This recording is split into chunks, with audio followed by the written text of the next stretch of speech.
Hi, good afternoon. So today I'm going to interview a friend of mine, Mr. Wilmon Alinsangan.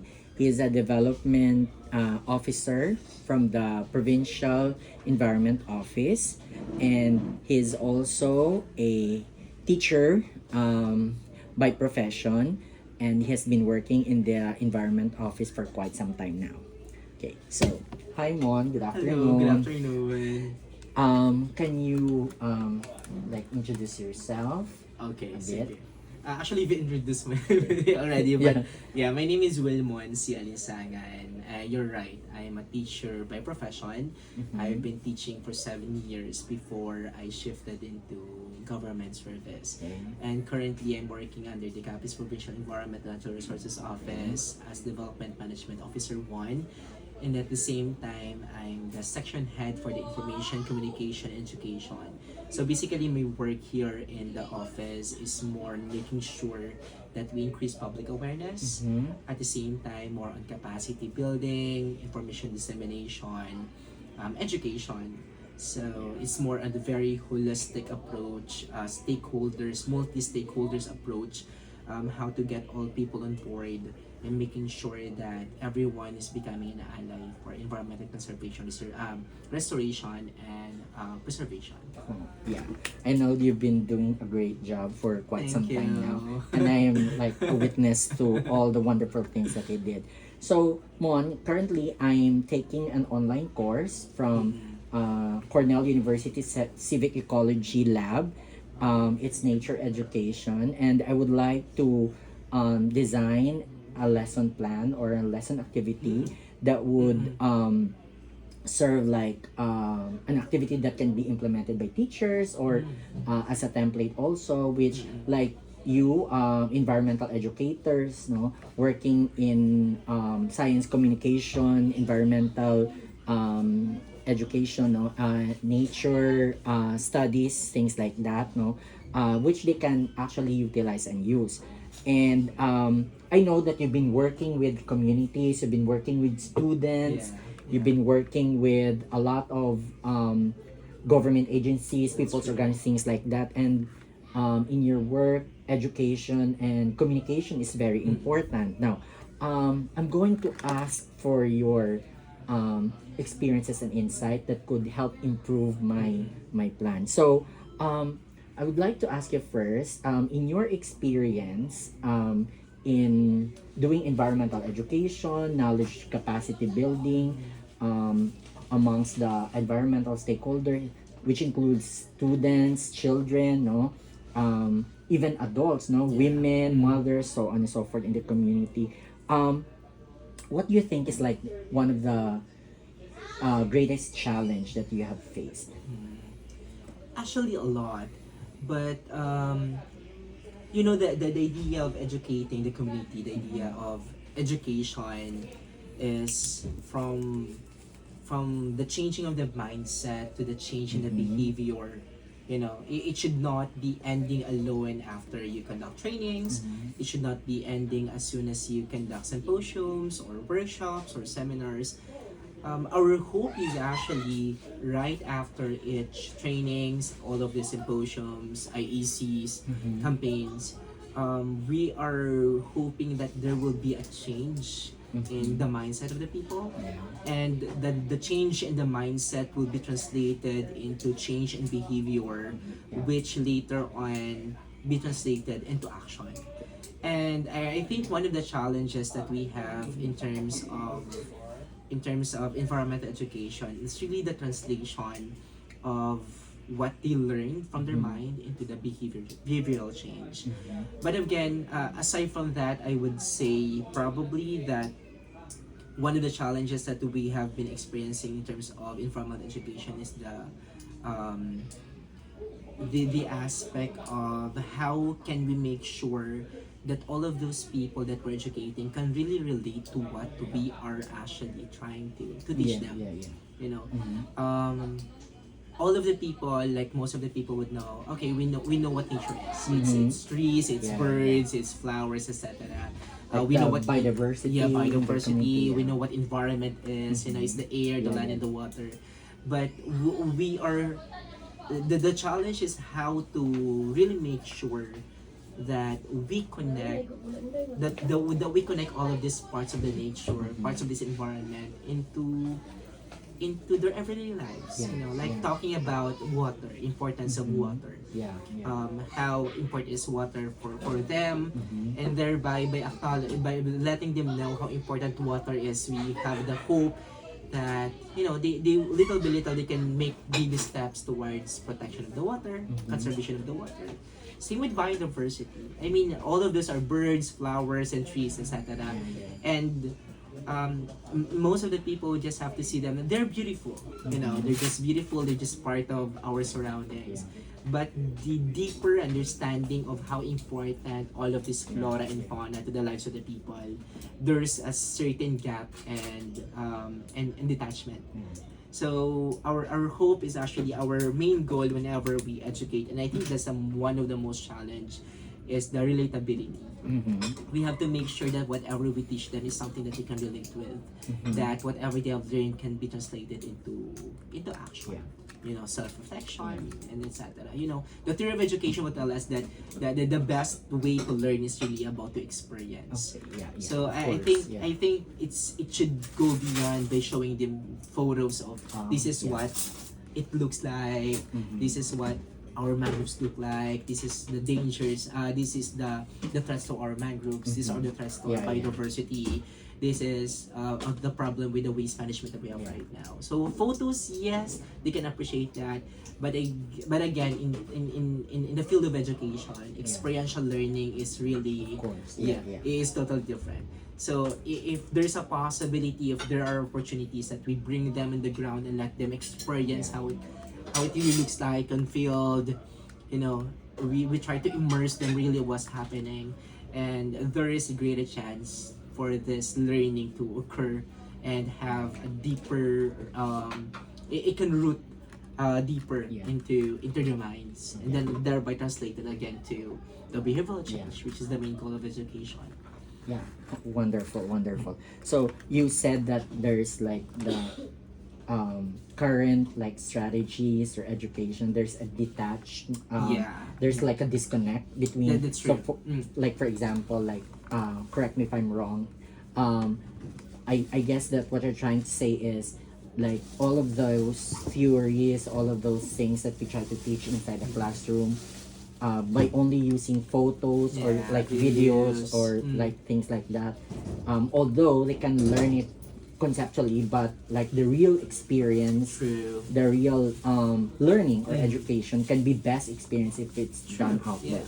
Which most of course of education will tell you that. Of course. Which what I'm trying to do to achieve, to have like more meaningful experiential learning by doing this lesson plan. So in your experience, because I also witnessed that you are doing like capacity building and training with students, with the community, and you're doing it outdoors actually in the area, say for example in your conservation area that you're working in. What do you think like it's the best strategy aside from doing it on the site or outdoors? Can you recall like the approach or the strategy that you have done that you like you can say that it's an indicator that you have successfully conducted your nature education, environmental education, things like that? I'll give you actually, although we have so many nature education programs, I'll just give you one idea of the most recent that we have. Actually, you were there as well. The one that we conducted, by Bayanihan. It was actually a camp. The idea is we need to let all of those campers, they're actually students and SKs, student leaders and barangay youth leaders. We want them to see for real the effects of sea level rise, the effects of climate change to the community. That is why our goal was actually to bring them there. Right? And to really witness what's going on. And they will see how that community that used to be community is no longer has become unhabitable. Yeah, yeah. Because all of they can see are just the remnants of the houses, Yeah, yeah. all of these columns and etc. Like the destruction that was left True, by. true, and by allowing them to see that Mhm. firsthand Yeah. and up close and personal, Mhm. Yeah. they develop a deeper understanding of what the Yeah. concept is. So I think the concept, as you mentioned, it's easy to teach the concept, Yeah. but of how comprehensive and how strong they understand the concept is Mhm. will be totally different if they would have to see it, experience it, or see it Yeah. up close and personal. Yeah. And I think that's one thing that I like about the recent camp that we had, because we have involved the community, Yeah, wherein all course. of those campers would have to. There's a moment, or there's a part of it where all of the campers would have to interview members of the community. Yeah, of course. Yeah. And community would have to share the stories. This is how it looks like before. Like the true narratives.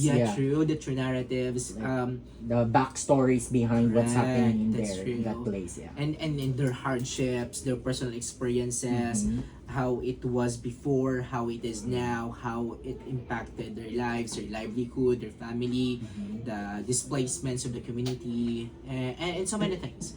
So, and from there, because they are outsider, Yeah, yeah. they're not from there. Yeah. And by being there, by immersing themselves, hearing the stories, seeing the bigger picture, seeing the situation up close and personal, they will be able to create a concrete action on how Yeah. they can resolve the problem.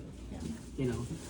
And I think I can say that was very effective in a way that for you to be able to give solutions to a certain problem, you really have to thoroughly understand the problem And see the reality. see the reality. With their own eyes. What's really like from the abstract concepts that they have. True. Like Yeah. the the one of the most important things in that camp was everyone knows what climate change True. effects are, like the what do you call this, like the detrimental effects of climate change, which includes of course sea level rise and shoreline erosion, things like that. But seeing it actually in reality is a totally different thing, right? That's true. And students at that time were really asking questions about what really happened, what were the experiences. So I guess this is like an inquiry part to the camp.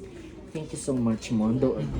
Your responses are very insightful. Thank you. So I know that all of those things were done outdoors, and as what you have said, no, and as also as what I have experienced, we have we can say, no, we have like this means of verifying that really there was learning that had that was acquired with the campers that we had.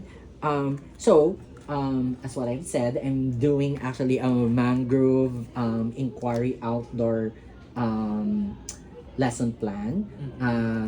And of course, we know that in our place here, the mangroves is one of the most environmentally protected True. and one of the focus of the environmental office for That's true. conservation. That's So, true.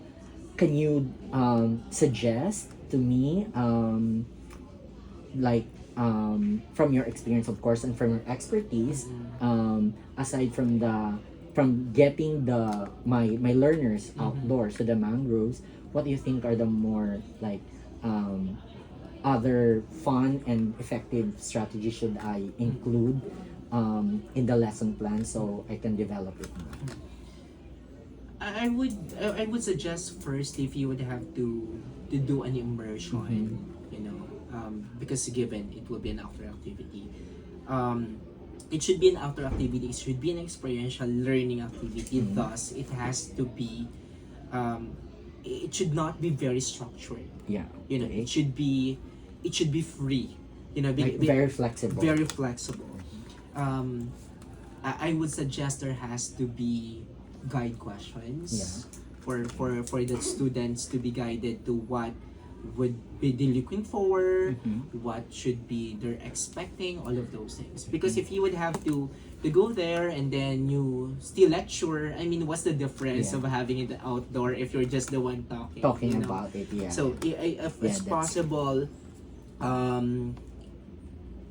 each one can have their own somewhat like educational kit, like a Mhm. training kit, probably like an immersion kit, Mhm. wherein Yeah, yeah. they have this Like they have this booklet. material Yeah, this already, this yeah. material.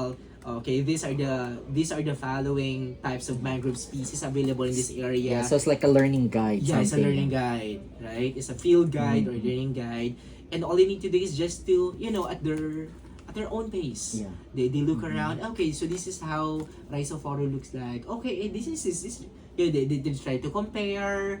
They try to analyze. They share. They talk. They discuss. So there's like more collaboration. that There's can more go collaboration. on, There's yeah. more exploration, Mhm. collaboration, exploration, sharing of ideas, Mhm.